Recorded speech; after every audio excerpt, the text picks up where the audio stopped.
Thank you for joining us around the fire. Now, want to hear a scary story?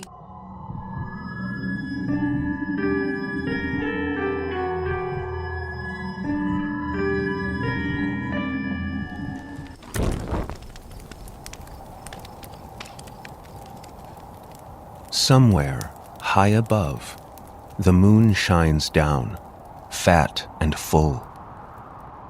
But here, a January blizzard has choked the sky with snow. The wind rams full force down a deserted main street. The plows have given up long since.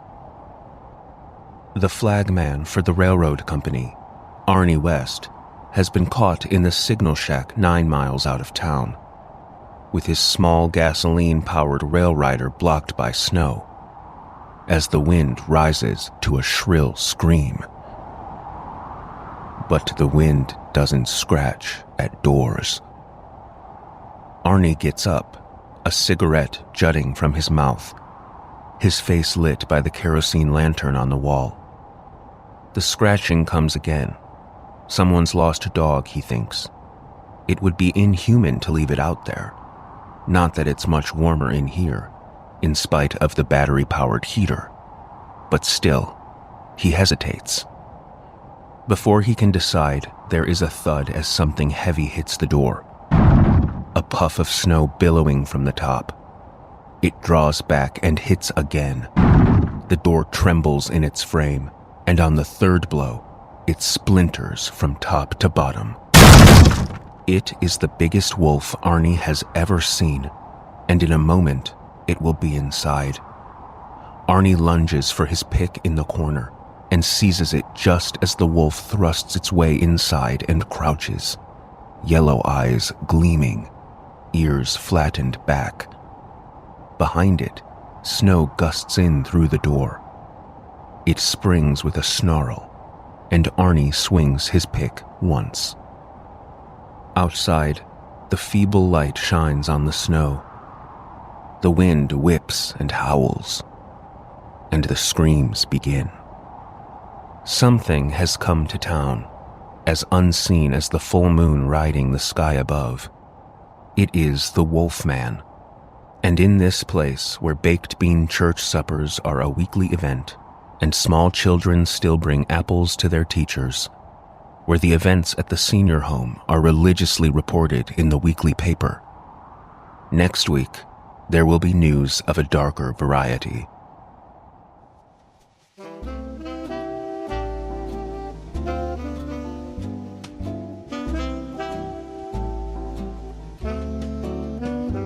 This year, Stella Randolph, who runs the Set and Sew, has received 20 Valentines, even one from John Travolta. She sent them all to herself, of course, as she did every year. They laugh at her. Small boys joke and snicker at her from behind their hands. Her store is failing, and she'd love to lose some weight. But still, on a night like this, with the moon so full, the world seemed full of possibilities. And suddenly, there is a scratching at the window. The moonlight has been blocked out by a dark shape. Stella rises, convinced this is a dream, but as her fingers fall on the cold window, she sees it is an animal out there. A huge, shaggy wolf. She thinks her eyes have deceived her even in a dream. It must be a man, she thinks, and he has come for her. She throws the window up, and the blast of cold air billowing her filmy blue nightgown tells her that this is no dream. She takes a shuddering step backward as the wolf leaps into her room and shakes itself, spraying a dreamy sugar puff of snow in the darkness. Too late, she remembers hearing of Arnie West, torn apart in the shack outside of town a few weeks before. Too late.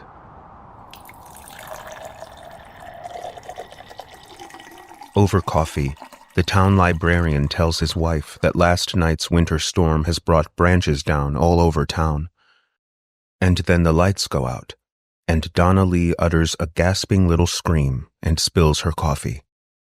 As well as deadwood, Mother Nature has pruned a few power lines, coated with sleet until they have fallen on the road like a nest of snakes, lazily turning and spitting blue fire.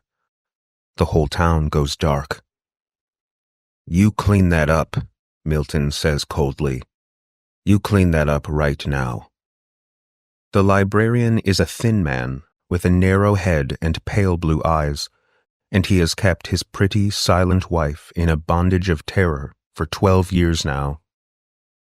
In the darkness, she fumbles for a dish towel and barks her shin on a footstool. She cries out. In the dark, her husband laughs heartily to himself. Not long before midnight, the temperature has plummeted to 16. In the night, something begins to howl. Sheriff Neely hears it at the bedroom window of his apartment in his long handles. Principal Parker from the grammar school hears it from his own bed, too. And Donna Lee hears it as her unpleasant husband snores beside her. But nobody sees it, and nobody knows the name of the drifter found chewed open the next morning, head cocked back in a silent scream, in a frozen pool of his own blood, his hands still held up in terror with ice between the fingers. And all around him are paw prints, wolf prints. By April, things are greening up. The townsfolk celebrate the warmer weather in small ways, despite the shadow that has fallen over town. Grandma Holly sets freshly baked pies out on the kitchen windowsill to cool. Chris Wright throws his annual spring drink-a-thon and staggers off in the silvery light of the April moon. Brady Kincaid, 12 years old, has gotten a kite for his birthday and has lost all track of time in watching it dip and swoop through the sky above the bandstand. He has forgotten about supper, unaware that the park has emptied, unaware that he is alone. He has laughed at his schoolmates' fanciful tales of the werewolf, but he doesn't laugh now. As the moon turns dusk into a bloody furnace glow, the stories seem all too real. He begins to wind his kite in as fast as he can when the breeze suddenly dies. As a result, the kite dives behind the bandstand. He starts toward it, glancing nervously back over his shoulder. And suddenly, the string begins to twitch and move in his hands, sawing back and forth like the way his fishing pole feels when he's hooked a big one. He looks at it, frowning, and the line goes slack. A shattering roar suddenly fills the night, and Brady screams. He believes the stories now, but it's too late. He is found the next day propped against the war memorial, disemboweled, the kite in one stiff hand.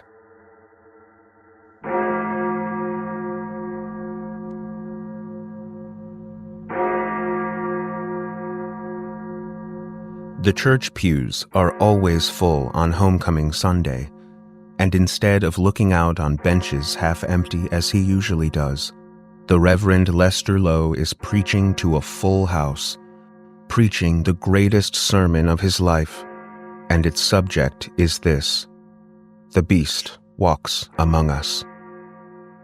But here he breaks off because something terrible is happening.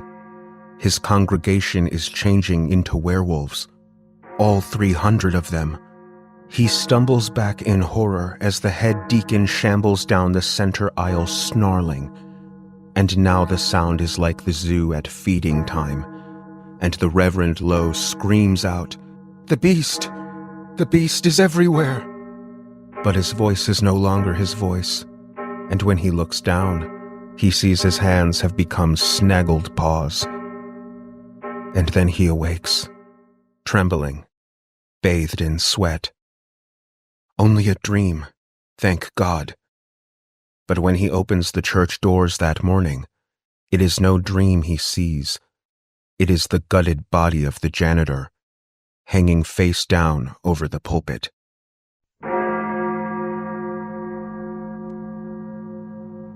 There's only one cafe in town, called the Chat and Chew, run by Ace Kohler.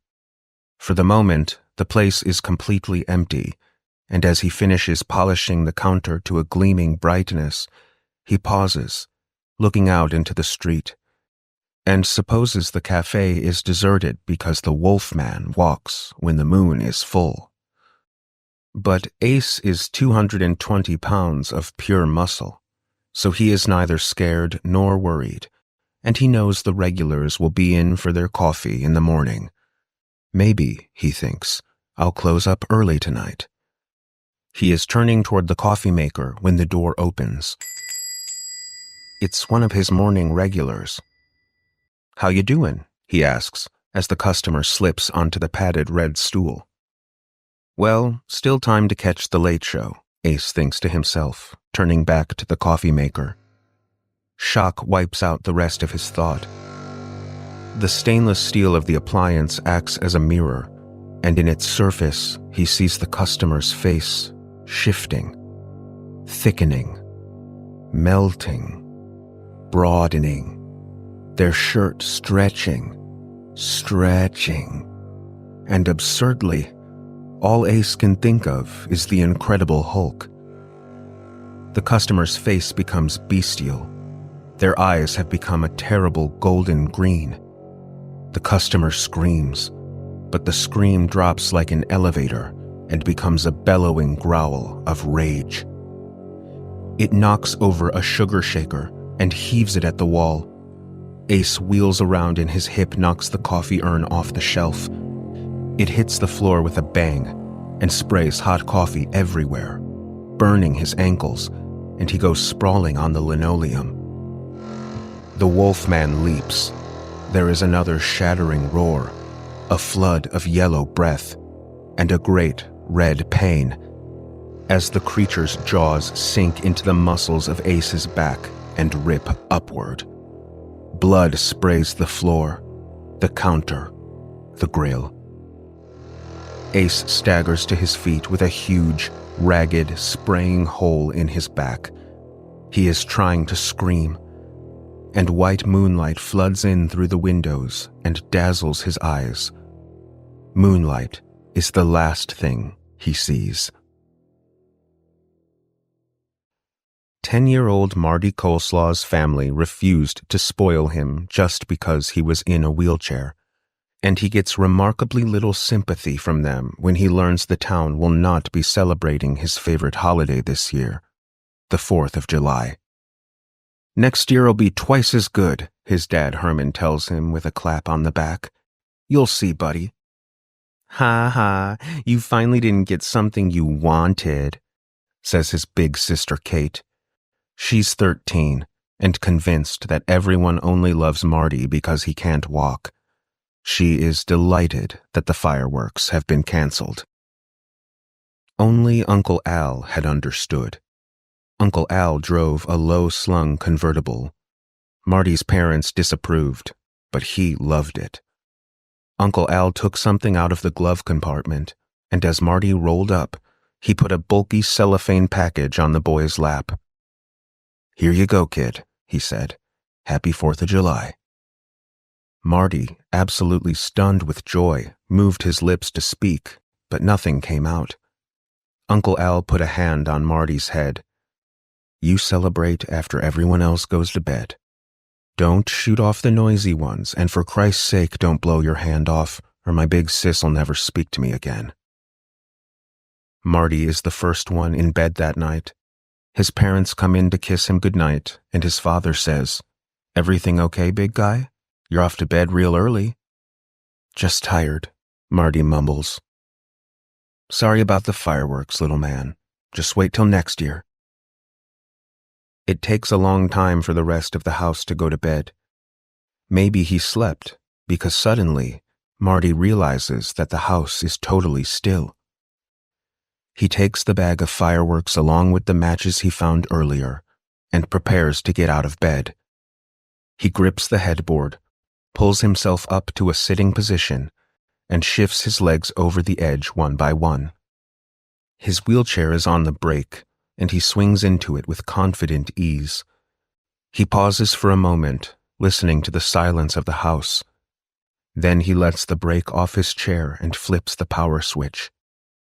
The little amber eye, the one that means the battery is well charged, comes on in the dark, and the chair rolls forward, humming quietly.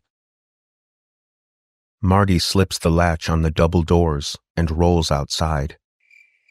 He can wait no longer. He tears open the bag of fireworks and brings out a snake, lights it, and watches in a trance as it splutters green-blue fire and grows magically. Marty lights another, and before it can go out, he lights a third, and the wonderful smell of spent powder fills the night. He gropes happily at the bag again, and comes out with the biggest rocket of all. He lights it with mixed fright and delight, and tosses it. Red light as bright as hellfire fills the night, and by this feverish glow, Marty sees the Wolfman. It begins to shamble up the slope towards where he sits, his eyes bulging, his upper body shrinking against the canvas back of his chair. Its thick upper lip wrinkles back to show heavy tusk-like teeth. It has almost reached him when the boy remembers the packet of firecrackers. He strikes a match and touches it to the fuse, which spits a line of red sparks that crisp the hair on the back of his hand. The werewolf draws backwards. Marty throws the packet of firecrackers in its face. They go off in a banging, flashing train of light and sound. The beast utters a screech roar of pain and rage and agony, and as the first lights go on in the house, it bounds back into the woods. The next day, Marty's parents bundle him off to his aunt and uncle in Vermont, where he will stay until the end of summer. After all, the police concur that the full moon killer might try to attack Marty again. "I think it's a werewolf," Sheriff Neely says in Stan's barbershop, and all other talk comes to a halt. "In the sense of it being an animal inside and looking perfectly normal outside, yeah. But if you think there's a guy who sprouts hair and howls at the moon, no, that shit's for kids." In truth, he feels exasperated about what's happened with Marty, the first eyewitness to the killer, and is he allowed to interview the boy? No. He's had to make do with a deposition sent by the state, and he had to just a damn about beg to get that much, all because he doesn't have one of their dumb fuck Smokey Bear hats. And the deposition, he might as well have used it to wipe his ass. According to the kid, this beast stood about 7 feet tall, covered with dark hair all over his body. He had giant teeth and green eyes and smelled like a load of panther shit. In his disgust and disappointment, the sheriff overlooked this line. 4 fireworks went off at the side of his face, and I guess maybe put his eye out, his left eye. There was only one townsperson sporting an eye patch, and Neely would have believed his own mother the killer before that person. "There's only one thing that will solve this case," he says, "and that's good police work." But Neely's good police work comes to an end that night, as he sits parked at the crossing point of 2 dirt roads. The beast claws at him through the window of his pickup, almost playfully, and one of his cheeks is ripped away in a flap, exposing his teeth on the right side. Blood spouts everywhere, and as the werewolf reaches for Neely's throat, he forgets all about the gun strapped on his belt. Instead, he reaches for the creature's face, hoping madly that the mask will pull off and he will see the killer. But nothing happens. Nothing except a roar of pain and rage from the beast. It swipes at him again, and blood jets over the truck's windshield and dashboard, dripping into the beer bottle tilted against the sheriff's crotch. The werewolf howls, then yanks him half out of the cab and buries its face in Neely's neck, while the gurgling beer from the spilled bottle foams on the floor. So much for good police work. As the month wears on and the next full moon approaches, the frightened townsfolk wait for a break in the heat, but no such break comes. Milt, the librarian, puts his wife in the hospital over a dirty dish. He will tell the doctor that Donna Lee fell down the back stairs. Around 2 a.m, a dreadful squealing arises from the pig pen at Zimmerman Farm outside of town. Elmer Zimmerman goes for his rifle, in his pajama pants and slippers. His wife pleads and begs and cries, wanting him not to go out. But he is going. Nothing can make him not go, he tells her. And then he freezes with one hand on the door as a screaming howl rises in the night. It is a wolf cry, and he allows Alice to pull him back into the living room, and there they sit like 2 frightened children.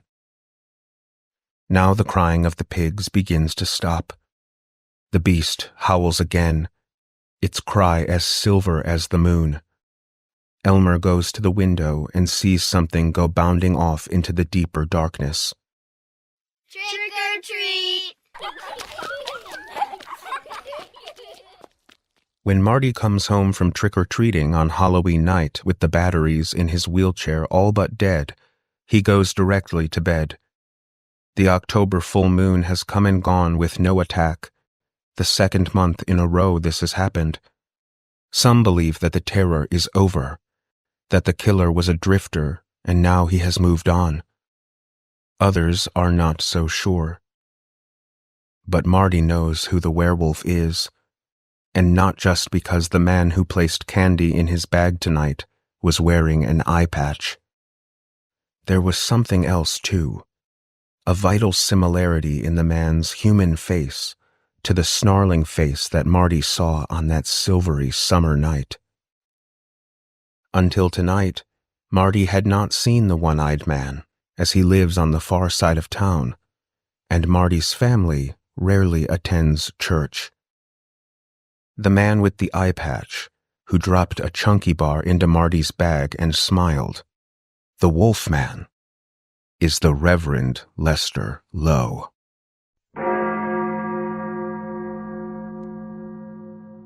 Snow is coming, the weatherman says, and this is the 4th day that the men have headed out with dogs and guns and a great many 6-packs of beer. Hunting season may be over, but it's still open season on werewolves. The last of the trucks drives out of sight, horn honking, dogs barking in the back. Reverend Lowe closes the door firmly, goes inside the parlor where the grandfather clock ticks solemn ticks and talks solemn talks. He sits down and opens his new letter. Like the others, it is unsigned. Written in the center of a sheet torn from a lined notepad is the sentence, "Why don't you kill yourself?" Lowe crumples the sheet of paper up and puts it in the large glass ashtray in the center of the table. He takes a match and lights the note as he has lit the others. He watches it burn. Lowe's knowledge of what he is has come in 2 stages. Following his nightmare in May and his terrible discovery of the janitor's body, he has begun to realize that something is wrong with him. He shrugs off clothes that are muddy and torn, scratches and bruises he cannot account for, but they never hurt. He has even been able to ignore traces of blood he has sometimes found on his hands and lips. Then the 2nd stage. He had awakened blind in one eye. At that point, the knowledge had become too great for denial. He is the beast. He is the wolf man. Tonight the moon will rise full, and the hunters will be out with their dogs. Well, no matter, the Reverend thinks. They see only in terms of the wolf, not the man. They can drive in their pickups, and he can drive in his small sedan down to Portland and stay in some motel. And if the change comes, there will be no hunters, no dogs. But they are not the ones who frighten him. Why don't you kill yourself? The first note that came simply said, I know who you are. The second said, if you are really a man of God, go someplace where there are animals for you to kill, but no people. The third simply said, end it. And now, why don't you kill yourself? Because I don't want to, the Reverend thinks. This is nothing I asked for. I wasn't bitten by a wolf or cursed by a witch. It just happened. I am a man of God, and I will not kill myself. I do good here. And if I sometimes do evil, why, evil also serves the will of God. He begins to walk faster and faster, bent low, unaware that his beard has sprung out thick and wiry, and that his words are growing lower and lower, more and more like growls. At last, as the gray afternoon tightens down toward an early anvil-colored dusk, he bounds into the kitchen, snatches the keys, and almost runs to the car. He drives to Portland fast, smiling, sensing the moon above the clouds. Its power. His chest expands, straining the seams of his shirt. And what happens later that night might just be a judgment from God, because Lowe has gone all the way to Portland to become the beast, and the man he ends up ripping open on that snowy November night is Milton the librarian, who has come telling his battered wife Donna Lee that he is here on business, but his business is Rita Tennyson. All three have checked into a motel called the Driftwood. Milt steps out at 10:15 to retrieve a bottle of bourbon from the car, when the one-eyed beast leaps on him from the roof and takes his head off with one swipe. And the next day, back home and feeling just great, the Reverend Lowe will read about the murder in the newspaper and think, all things serve the Lord. And following this, he thinks, it's time to find out who is sending the notes. All things serve the Lord. If it's the Lord's will, I will find him and silence him forever.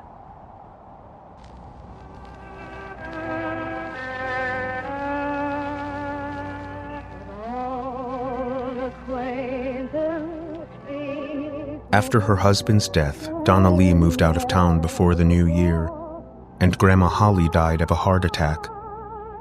Principal Parker is diagnosed as acute hypertensive and loses 20 pounds by Christmas. Brady Kincaid, killed by the beast in kite-flying season, is still dead, and Marty, who used to sit right behind Brady in school, is still in his wheelchair.